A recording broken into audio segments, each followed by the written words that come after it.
표저에 보면 고라 자손의 찬송시 곧 에스라인 헤만의 마스길 인도자를 따라 마할랏 르안롯에 맞춘 노래. 뭐 다 어려운 말이죠. 고라 자손이라고 하는 것, 또 에스라인이라고 하는 건 이 사람이 속해 있는 종족을 설명하는 거고요. 마스길은 이제 교훈, 뭐 명상 이런 뜻을 가지고 있습니다. 그 다음에 마할랏 르안롯이라는 건데, 마할랏은 질병이라는 뜻을 갖고 있어요. 그 다음에 르안롯은 고통이라는 뜻을 갖고 있어요. 그러니까 질병의 고통이라고 해석되고, 또 물론 이것을 악보 보는 것에서 또 이렇게 해석하기도 하는데, 오늘 말씀에서는 이렇게 그냥 우리가 해석했으면 좋겠습니다. 질병의 고통. 헤만은 아마 질병의 고통 속에 있었던 것 같습니다. 헤만이 어떤 사람이었냐면 다윗 시대의 성전 음악을 담당했던 지도자 중에 한 사람이었습니다. 당시에 지혜롭고 영감으로 가득했던 인물이라고 인정받았던 것 같아요. 그러니까 당시에 그러니까 쉽게 말해서 찬양을 하는 사람이었어요.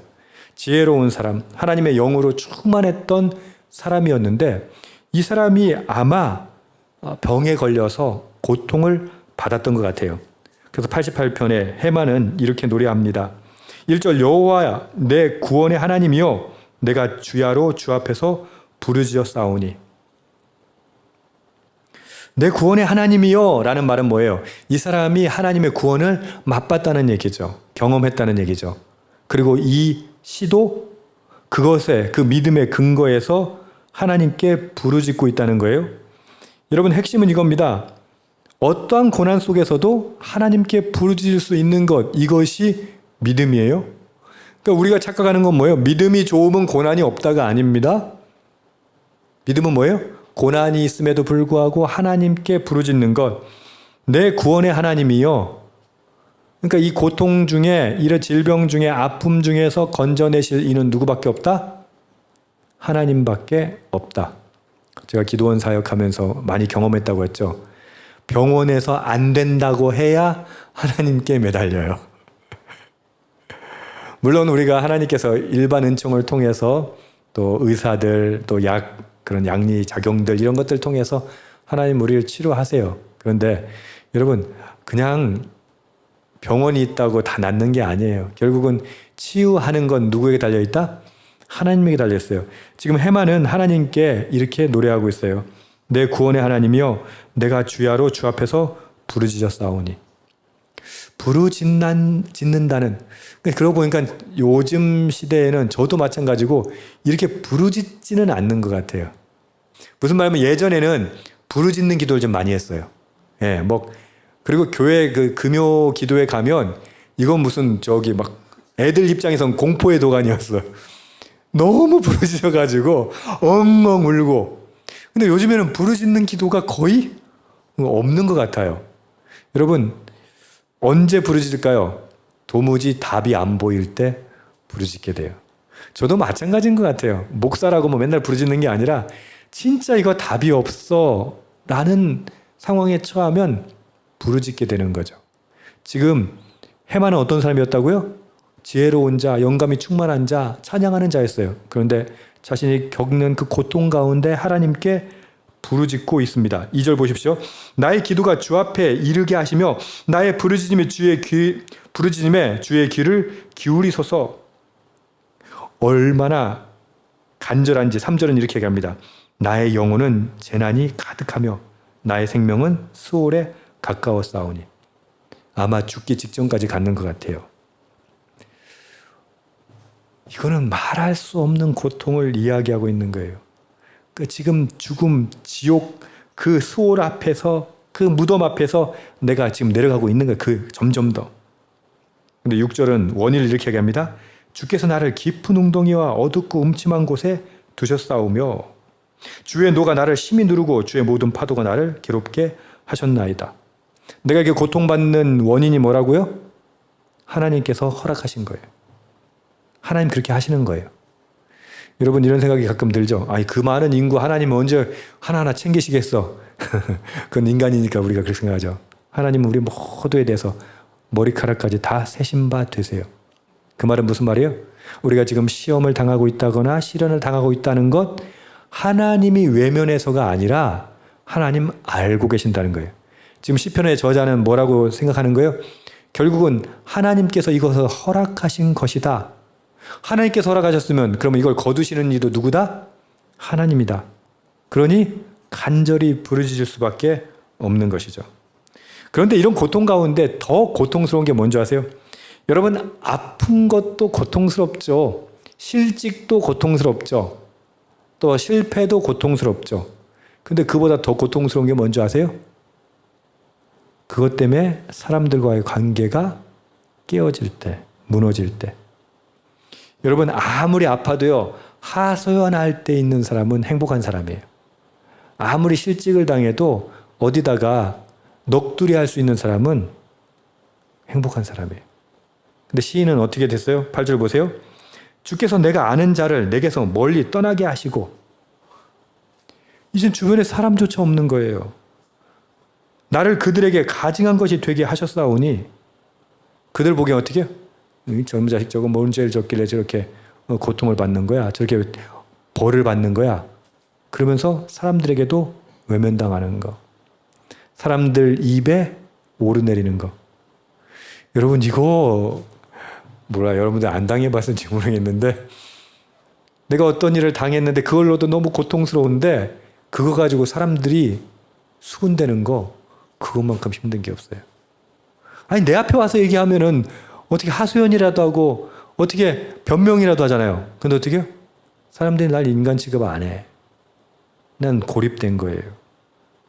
나는 갇혀서 나갈 수 없게 되었나이다. 이 처지가 어때요? 아픈 것도 서러운데 결국 모든 관계가 끊어지고,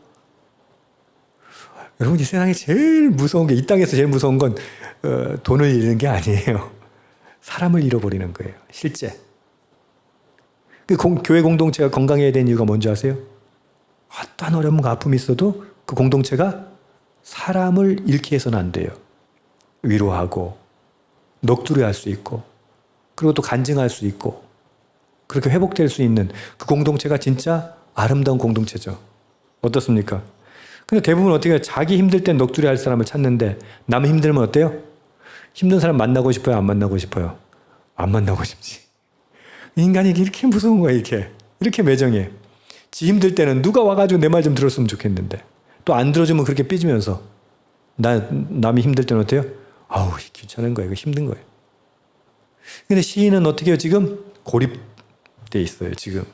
아니, 병든 것도 고통스러운데 사람들한테 손가락질 받고, 아마 예상하건대 저렇게 찬양하는 사람이, 그 당대에 가장 영감 있고 지혜로웠다고 인정받았던 사람이 그런 고통을 당하고 있다면 사람들이 다 뭐라고 생각했을까요? 좀 뭔 죄를 저질렀길래 하나님께 저렇게 심판을 받는가라는 그런 아마 취급을 받았을 거예요. 얼마나 힘들었겠어요. 이 사람이 유명한 사람도 아니고, 이 사람이 그냥 무명의, 원래부터도 그냥 아무런 존재 가치가 없었던 사람이라면 모를까. 이 사람은 당대 다윗 시대에 굉장히 유명했던 사람이거든요. 그런데도 그런 취급을 받으니까. 근데 해만이요, 이런 고통 가운데서도 이 시를 쓴 게 뭐예요? 내가 이렇게 당해보니까 뭐예요? 하나님 아니 계시다. 이게 아니라, 하나님을 부정하는 게 아니라 하나님 앞에서 자신의 고통을 아주 정직하게 지금 내뱉고 있는 거예요. 쏟아내고 있는 거예요. 여러분, 중요한 건 뭔지 아세요? 고통스럽다고 해서 하나님을 떠나지 않고 있다는 거예요. 근데 우리는 어떻게 해요? 좀 좋으면 그냥 헤헤, 그리고 하나님 복 주셨네, 그래요. 그리고는 하나님께서 조금이라도 우리를 징계하신다거나 아니면 다른 환경들, 우리가 원치 않는 환경들, 그런 고통들을 겪게 된다면 어떻게 해요? 하나님이 아니 계시다고 부정하는 게 우리 믿음의 수준이에요. 근데 해만은 어떻습니까? 그 문제를 가지고 하나님 앞에 똑바로 서 있어요. 여러분, 똑바로 서 있어요. 그리고 하나님께 계속 외치는 거예요. 8절과 연결되는데 9절 보면, 곤란으로 말미암아 내 눈이 쇠하였나이다. 여호와여, 내가 매일 주를 부르며 주를 향하여 나의 두 손을 들었나이다. 주를 향하여 나의 두 손을 들었나이다. 여러분, 어떠한 어려움, 고통, 문제가 있더라도 주를 향하여 우리의 손이 들려있기를 축복합니다. 그게 하나님 우리에게 가장 기뻐하시는 행동이라고 하는 거예요. 오늘 말씀해 보면요. 해만의 기도가 응답돼 보이지 않습니다. 1절 보세요. 내가 주야로 주 앞에 부르짖어 싸우니 그랬죠. 9절에서는 내가 매일 주를 부르며 13절에는 뭐라고 합니까?